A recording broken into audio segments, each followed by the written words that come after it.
Welcome to Psychpulse. Signs.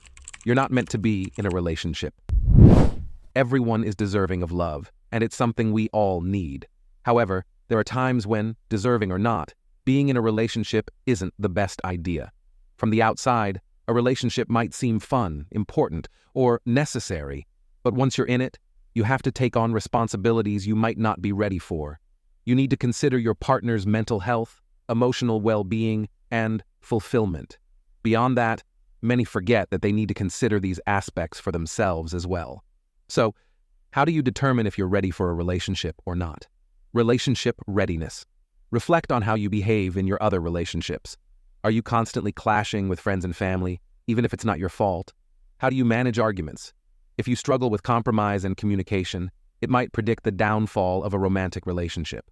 You might believe that love will make communication and compromise easy, but that's not always true. Poor communication and stubbornness can become ingrained habits. According to Dr. Wanda Yeager, a social scientist specializing in human behavior and habits, if you typically communicate stubbornly or abrasively, breaking that habit can be very difficult.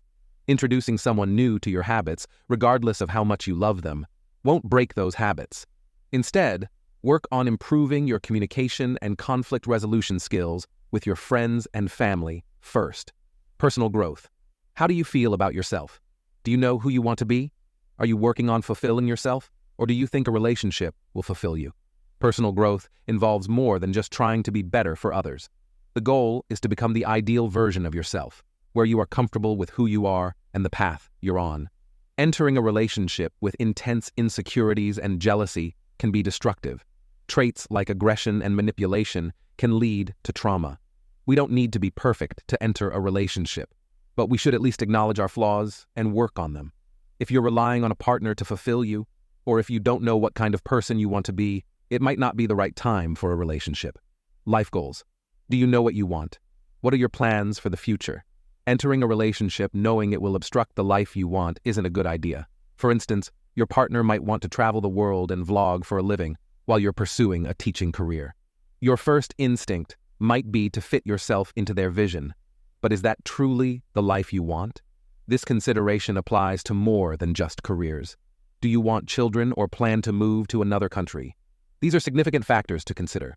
Compromise can only go so far if you or your partner are not pursuing the life you want because one of you had to compromise. This can lead to lifelong resentment. Be firm in your goals and ensure there's room for someone by your side. Attract people. Do you change to attract people? Are you a social chameleon? There's nothing wrong with adapting to be more likable, but if you find yourself mirroring their opinions, emotions, or even physical habits to the point you lose touch with yourself, you might not be ready for a relationship. Pursuing life satisfaction and ensuring both you and your partner can be fulfilled in the relationship is crucial.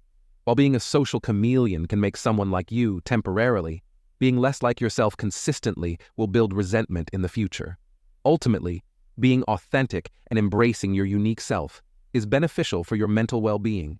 The confidence and honesty that come from this can make you more desirable. Do you feel pressured? Do you feel pressured? As obvious as it sounds, you shouldn't enter a relationship if you don't want to. There doesn't have to be a specific reason. You might not have strong enough feelings, or perhaps it's just a gut feeling. If it feels wrong, don't do it. You might need to learn more about yourself, deal with past experiences, or focus on your future. Sometimes you or the person you like just can't be in a relationship, and that's okay. Even if it feels like time is slipping away, you shouldn't rush into a relationship. We all need love, but it doesn't have to come from a romantic relationship. Embrace your family and friends, and most importantly, embrace yourself. You don't need to be perfect to be in a relationship. Keep working on yourself, get used to being yourself, and love yourself. If you feel ready for a relationship, that's great. If you feel you need more time, that's also great. If we've helped you reflect on your future or past, let us know in the comments below. Remember to like the video if you enjoyed it, and subscribe to Psych to Go for more videos like this. You've got this.